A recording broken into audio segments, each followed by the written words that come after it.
हाँ तो बच्चों, ये हमारे पास क्वेश्चन नंबर 2 है जहां पे हमें लाप्लास ट्रांसफॉर्म निकालना है स्क्वायर वेव पीरियोडिक फंक्शन का। और वो फंक्शन हमारा डिफाइंड है, कैपिटल ई है बच्चों, जब हमारी वैल्यू 0 से t/2 के बीच में है, और माइनस कैपिटल ई है जब हमारा t/2 से t के बीच में है। और ये क्योंकि पीरियोडिक फंक्शन है तो इसका पीरियड बच्चों क्या है, कैपिटल टी। जब भी आपको ये रिलेशन मिले F T plus capital T is equal to F T, तो ये जो नंबर होता है ये आपका पीरियड डिफाइन करता है। तो ठीक है, इसका लाप्लास फाइंड आउट करने से पहले इसको हम लोग ड्रॉ करेंगे। और बच्चों ये जो ई है ये आपका कोई भी पॉजिटिव रियल नंबर है, कोई भी कांस्टेंट नंबर है, कुछ भी हो सकता है। ठीक है, तो अगर मैं इसको ड्रॉ करूं तो देखिएगा बच्चों इसे, क्योंकि जब आप ड्रॉ करोगे तो आपका इंटरेस्ट बढ़ेगा इसमें, और मेरा काम है कि आप पूरे इंटरेस्ट के साथ लाप्लास इसका निकालो। तो जैसे कि 0 से t/2, ये हमारा t, ये हमारा हो गया 3t/2, ये हो गया हमारा 2t, ये हो गया हमारा 5t/2, ये हो गया हमारा 3t।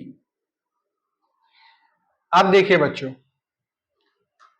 कैपिटल ई जो है हमारा, कोई भी पॉजिटिव रियल नंबर है तो मैंने इसको यहां पे वैल्यू दी, और माइनस कैपिटल ई कुछ ये है। तो कह रहा है कि जब 0 से t/2 है तो आपका फंक्शन है कैपिटल ई, कैपिटल ई। और जब आपके पास t/2 से t है तो minus capital E, minus capital E. तो ये आपका क्या डिफाइन हो गया बच्चों, एक स्क्वायर वेव। कहां से, 0 से t के बीच में, क्योंकि ये फंक्शन पीरियोडिक है, और पीरियोडिक है और उसका पीरियड है कैपिटल टी। तो जैसा ये यहां पे फॉर्म हो रहा है ऐसा ही अब रिपीट होगा पैटर्न हर बार। तो इसको मैं रिपीट करता हूं, तो ये t से 3t/2 में कैपिटल ई वैल्यू देगा, और 3t/2 से 2t के बीच में माइनस कैपिटल ई, फिर 2t से 5t/2 पे कैपिटल ई, और 5t/2 से 3t के बीच में माइनस कैपिटल ई।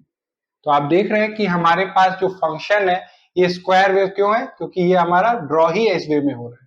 तो इसका नाम क्या है, स्क्वायर वेव पीरियोडिक फंक्शन। अब हमें क्या करना है, इस फंक्शन का हमें लाप्लास फाइंड आउट करना है। हमने कहा ठीक है, पहले हम लोग लिख देते हैं, क्योंकि ये पीरियोडिक फंक्शन है, इसका पीरियड क्या है, capital T. It is clear that F T is a periodic function with period capital T. Capital T period है, आप देख सकते हो जैसा 0 से t में डिफाइंड है वैसा ही हर बार बार डिफाइंड हो रहा है। अब बच्चों, अगर आपके पास कोई पीरियोडिक फंक्शन है तो उसका लाप्लास कैसा डिफाइन करते हैं, अभी हम लोगों ने डिस्कस किया, फिर से डिस्कस करते हैं हम लोग। It will be 1/1 minus e to the power minus, periodic function का पीरियड क्या है, कैपिटल टी, उसका प्रोडक्ट पैरामीटर p। फिर एक आपके पास डेफिनेट इंटीग्रल होगा जिसकी लोअर लिमिट है 0, अपर लिमिट क्या होगी बच्चों, जो पीरियोडिक फंक्शन का पीरियड है, दैट इज कैपिटल टी। फिर इंटीग्रैंड क्या होगा, e to the power minus p t, और जिस फंक्शन का आप लाप्लास निकालो वो function F T D T. अब इसको आपको सॉल्व करना है। हमने कहा ठीक है, इसको सॉल्व करेंगे, क्योंकि ये t/2 पे हमारा फंक्शनल वैल्यू चेंज हो रही है, तो अपनी लिमिट ऑफ इंटीग्रेशन को हम लोग ब्रेक करेंगे। तो 1/1 minus e to the power minus T P, 0 से t/2 e to the power minus P T. अब देखिए, जब आप 0 से t/2 पे हो तो फंक्शनल वैल्यू क्या है, capital E, capital E D T, फिर प्लस t/2 से capital T e to the power minus P T, जब आप t/2 से कैपिटल T के बीच में हो तो आपकी फंक्शनल वैल्यू क्या है, माइनस कैपिटल E dt, और ये क्लोज कर दिया हमने। अब बच्चों आप एक काम क्या करो, कैपिटल E हमारा क्या है, कांस्टेंट है, इसको ओवरऑल से बाहर ले लेते हैं हम लोग, तो ये हो जाएगा capital E 1 minus e to the power minus capital TP, और जब आप इसको इंटीग्रेट करोगे e to the power minus PT को, तो आएगा बच्चों e to the power minus PT upon minus P, जहां पे लोअर लिमिट है 0 और अपर लिमिट है कैपिटल T/2। सेम यहां पे भी जब आप इंटीग्रेट करोगे तो minus minus plus e to the power minus PT upon P T/2 lower limit और capital T upper limit. I hope आपको क्लियर है। जब e to the power minus PT upon minus P होगा, एक minus ये है तो minus minus plus, तो इस वजह से यहां पे प्लस आ गया। अब बच्चों आपको क्या करना है, सिंपली लिमिट पुट कर देनी है, तो ये है हमारा। अब एक काम करो, जो P है ना, इसको, ये भी कांस्टेंट है तो इसको भी बाहर निकाल लेना, तो capital E upon P 1 minus e to the power minus capital TP। अब जब आप अपर लिमिट पुट करोगे तो it will be e to the power minus P capital T/2, और जब आप लोअर लिमिट पुट करोगे तो बच्चों क्या होगा, 1 माइनस 1, और यहां पे आपका एक माइनस है तो ओवरऑल माइनस लगा देंगे। आई होप आपको विजिबल है, माइनस, ठीक है। तो e to the power minus P capital T/2 जब लोअर लिमिट पुट करेंगे तो e to the power 0 means -1। अब यहां पे देखिए तो it will be e to the power minus P capital T, और ये हो जाएगा बच्चों हमारा minus e to the power minus P capital T/2। अब आप देखिए बच्चों, ये capital E upon P 1 minus e to the power, इसको बच्चों मैं ऐसे लिख सकता हूं P T/2 2। कुछ खास नहीं किया मैंने, 2 से न्यूमरेटर और डिनोमिनेटर में मल्टीप्लाई कर दिया।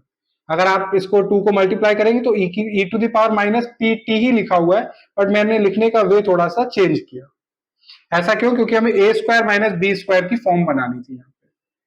और आप यहां पे अगर आप देखोगे तो ये हो गया माइनस माइनस 1 प्लस 1, ये है e to the power minus PT, और ये है minus e to the power minus PT/2, और ये भी क्या है, minus e to the power minus PT/2, तो हो गया -2 e to the power minus P capital T/2। अब आप बच्चों देखो, ये हमारा कुछ किस फॉर्म में, a square plus b square minus 2ab की फॉर्म में।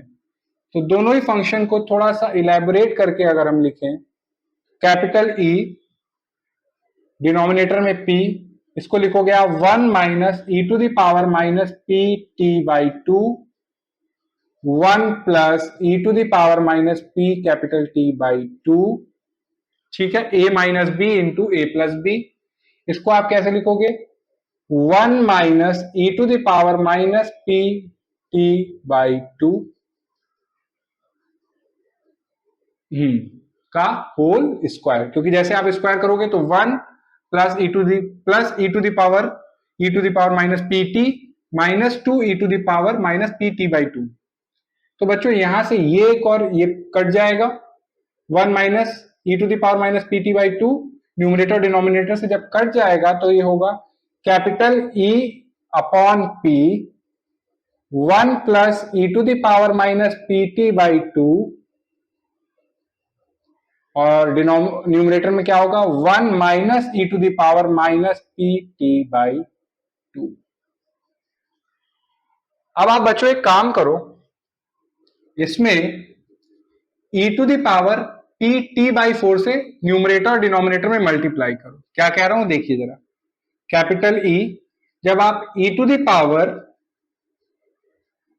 PT/4 से मल्टीप्लाई कर रहे हैं न्यूमरेटर डिनोमिनेटर में, तो ये यहां पे आ जाएगा e to the power P T by 4 minus ये क्या हो जाएगा बच्चों, जब 1/4 माइनस 1/2 करोगे तो क्या आएगा 4 1 माइनस 2 माइनस 1/4, तो it will be minus P T by 4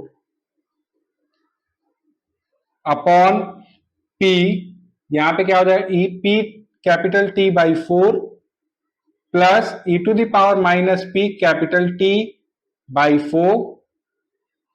तो बच्चों ये हमारा किस फॉर्म में आ गया, तो ये है हमारा capital E upon P tan hyperbolic P capital T upon 4। ये हमारा लाप्लास डिफाइन हो गया स्क्वायर वेव पीरियोडिक फंक्शन का।